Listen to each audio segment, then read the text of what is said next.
오늘 주보의 목회마당에는 지난 월요일에 소천하신 김복동님에 관한 이야기가 실려 있습니다. 그분은 14살에 납치되어서 일본군 성노예로 끌려다니다가 전쟁이 끝나고도 미군의 포로 수용소에 갇힌 기구한 인생을 살았습니다.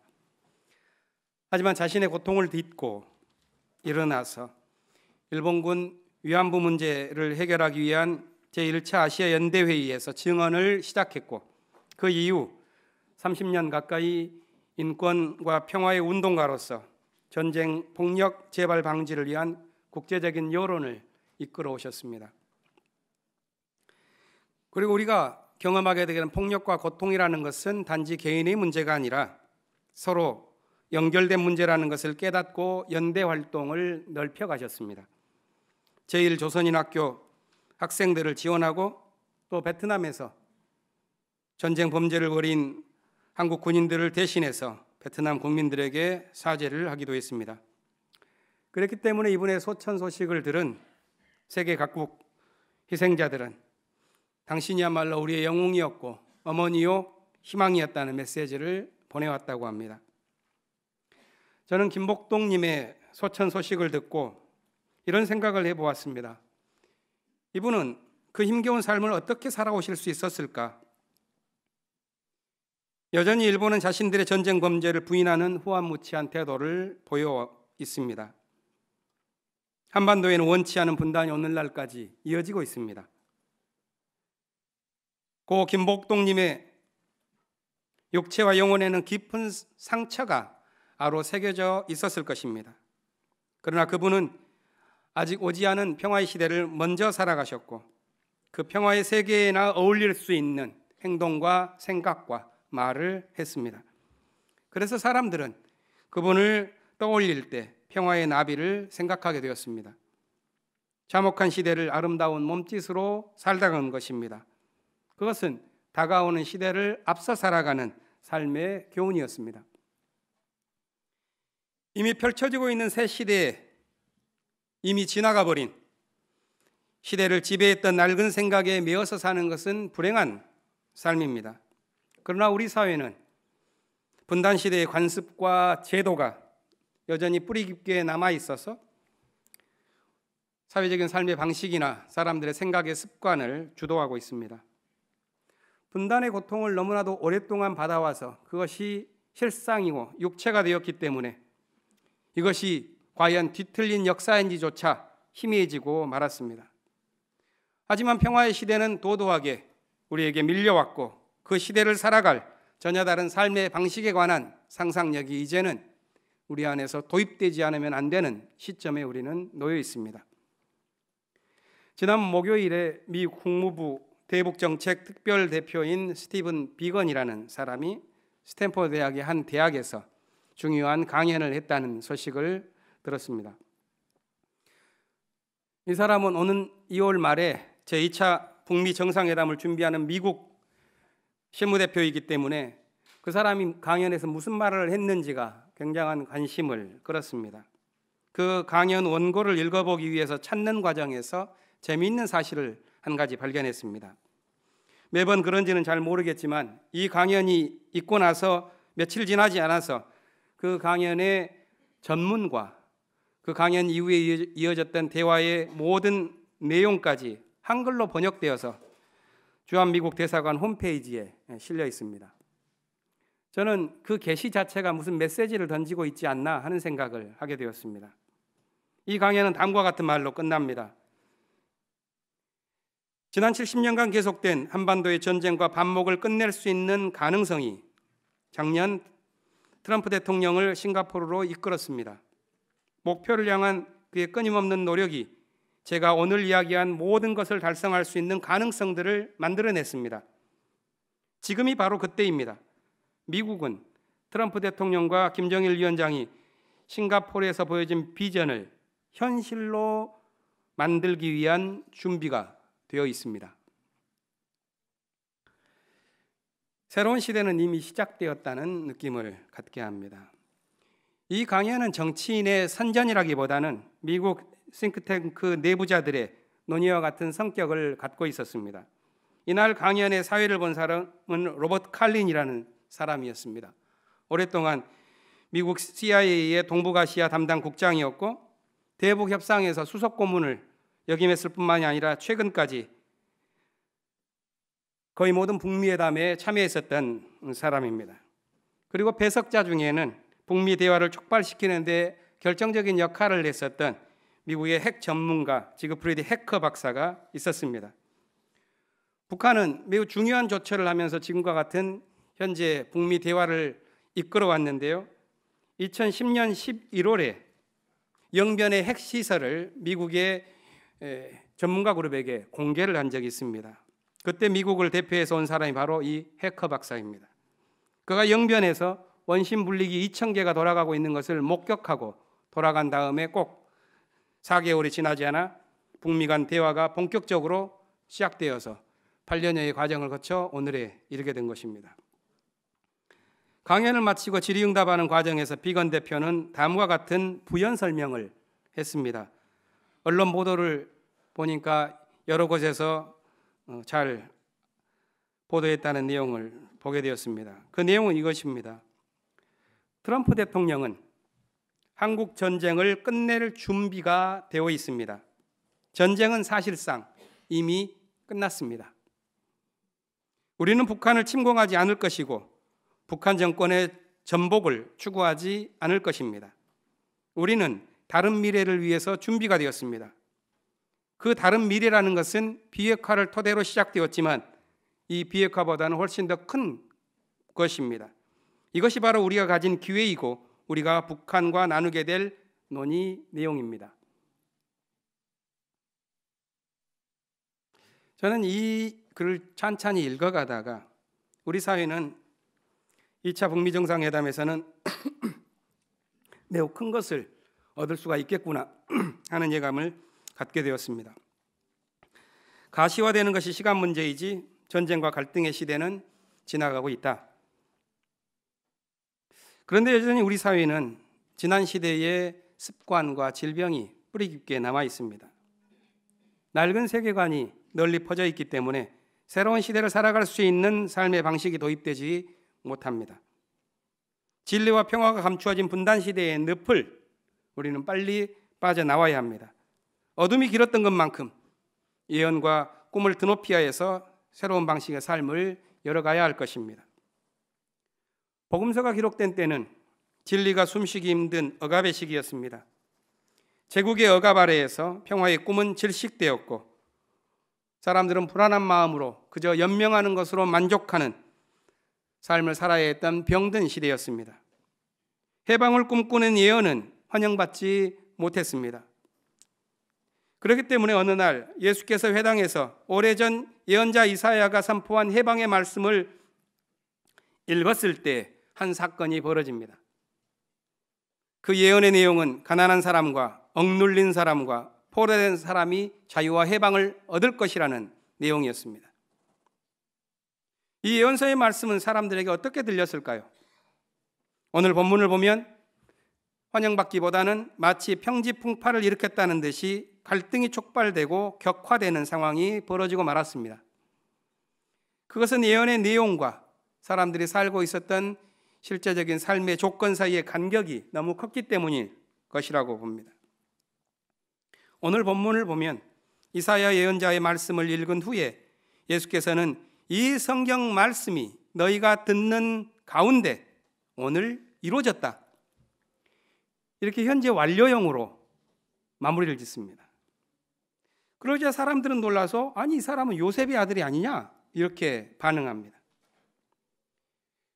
우리는 여기에서 서로 관심하는 지점이 달랐다는 것을 확인합니다.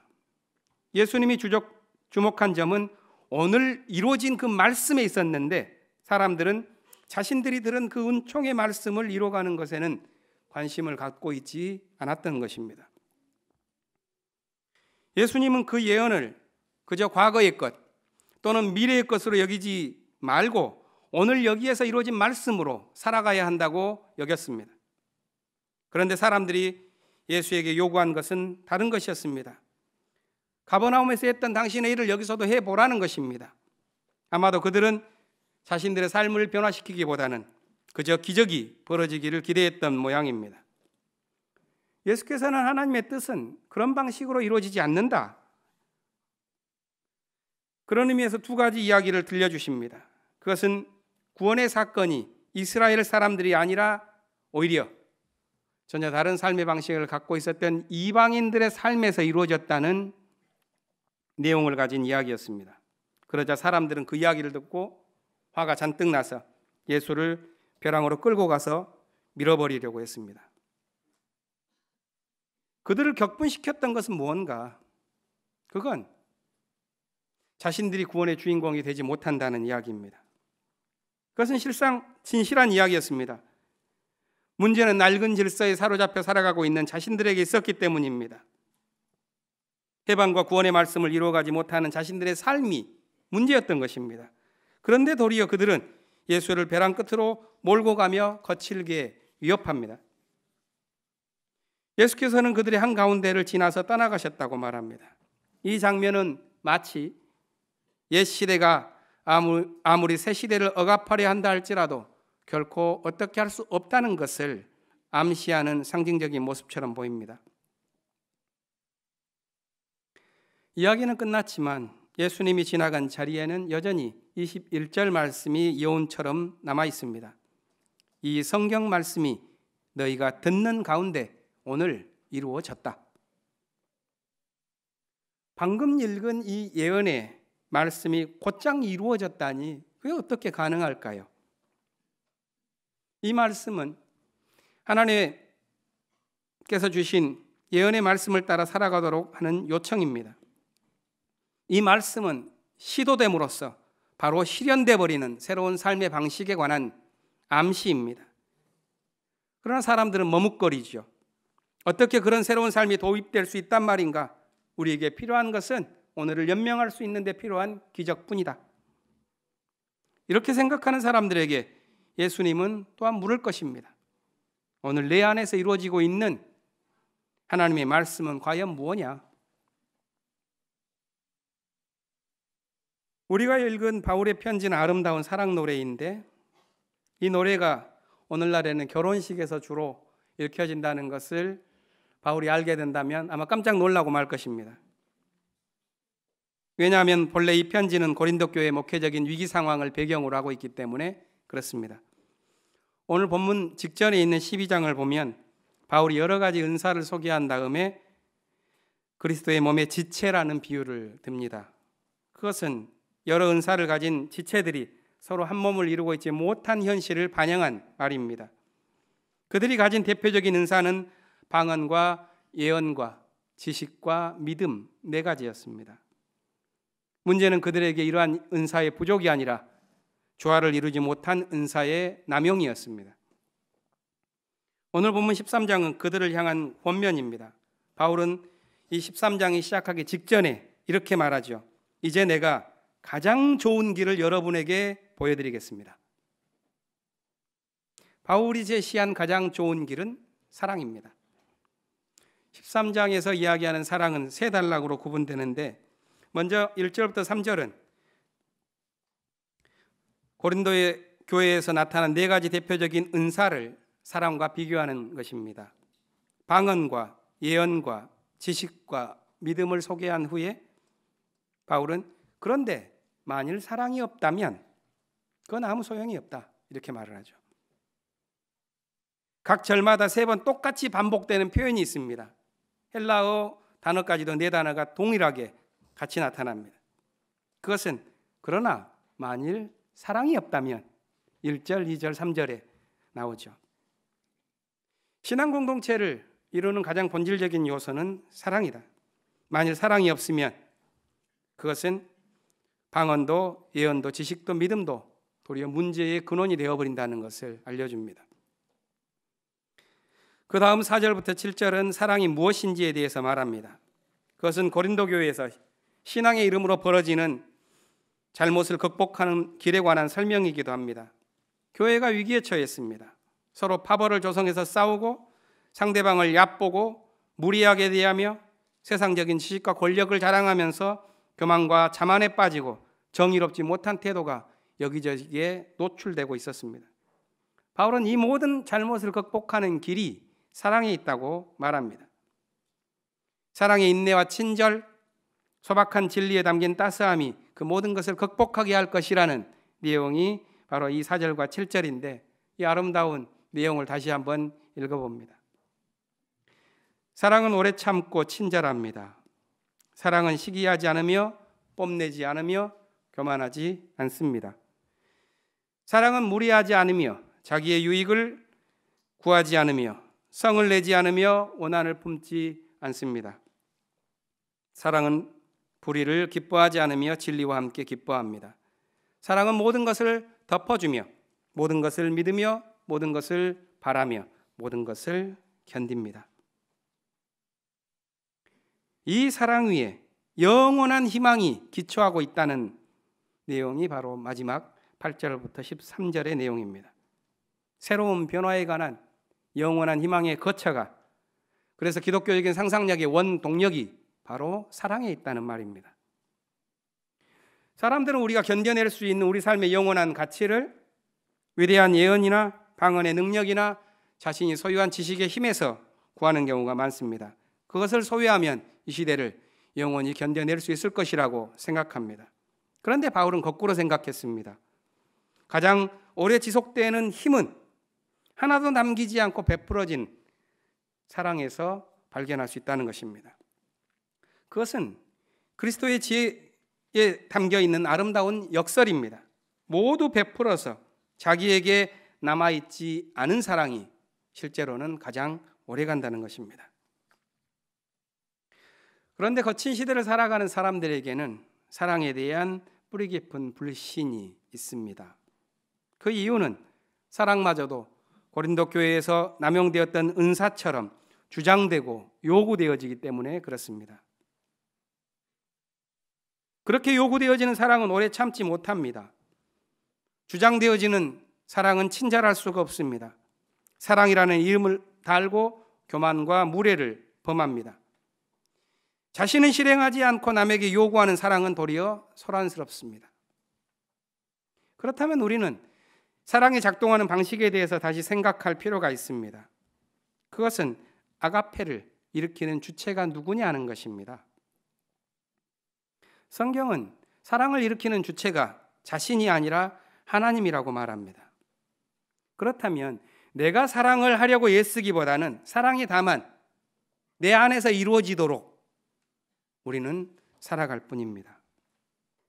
다시 말해서 사랑을 위해서 우리가 할 수 있는 가장 좋은 길은 자신이 사랑을 성취하는 것이 아니라 사랑이 자기 안에서 일어나도록 하는 것입니다.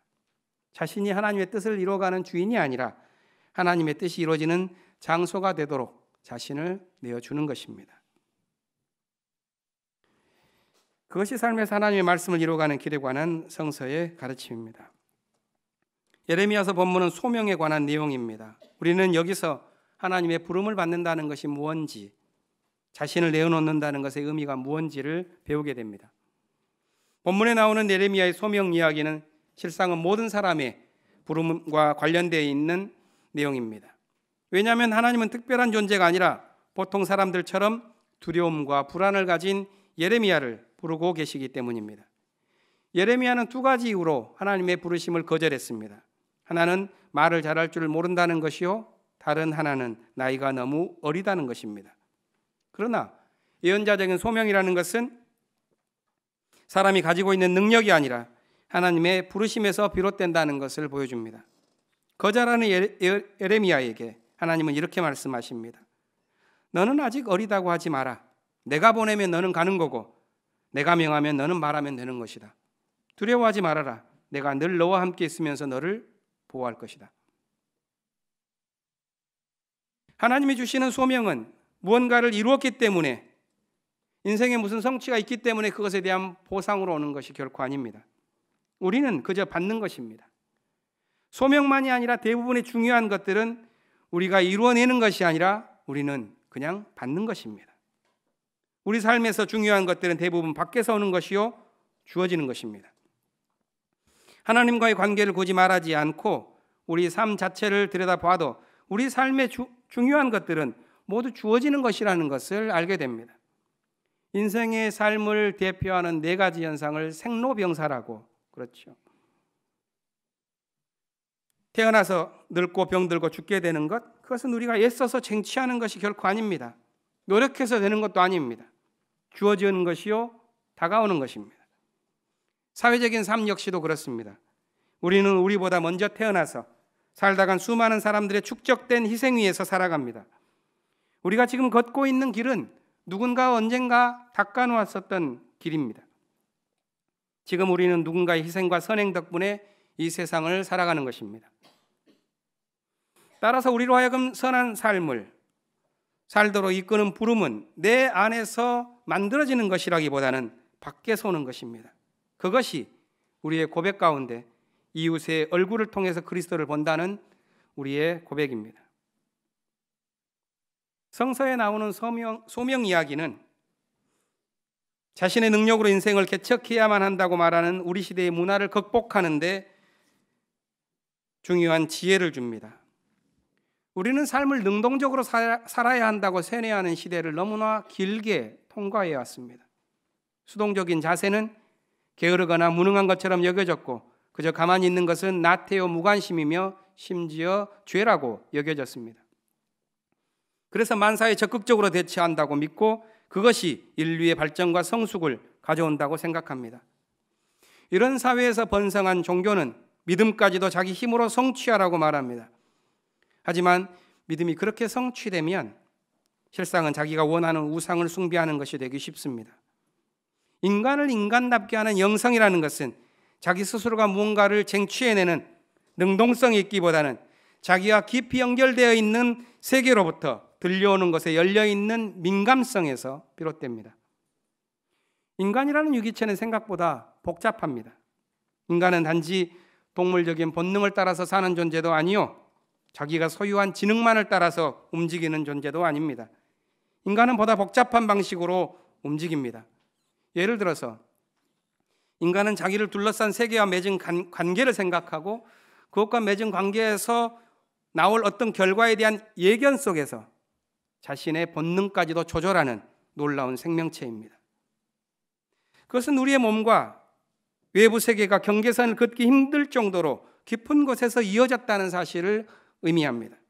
인간의 영은 저 깊은 곳에 새겨진 내적인 힘, 인간으로 하여금 진화하도록 이끄는 동력, 그것은 단지 본능이나 지능이 아닙니다.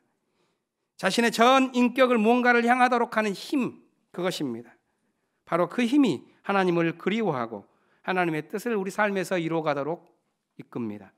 그것이 바로 사랑에 실패하면서도 결국 사랑의 길로 우리를 나서게 하는 그 무엇입니다. 삶의 큰 실패를 맛보았지만 여전히 희망의 시를 쓰는 한 시인은 이렇게 말합니다. 힘들게 쌓아 올린 지식은 사라지고 지혜는 남아. 지혜의 등불은 사라지고 여명이 밝아오는 정의의 길은 남아. 정의의 깃발은 사라지고 끝없이 갈라지는 두 갈래 길에서 그 길을 걷는 사람은 남아. 사람은 사라지고 그대가 울며 씨 뿌려 놓은 사랑은 남아. 새로운 시대라는 것은 사랑으로 열어가는 것입니다. 이 사랑을 확인하는 복된 설 명절이 되기를 바라고 또 거기에서 힘을 얻고 주의 말씀을 따라서 예언이 우리 삶에서 이루어지는 새로운 시대를 우리 모두가 살아갈 수 있기를 기원합니다. 잠시 침묵하겠습니다.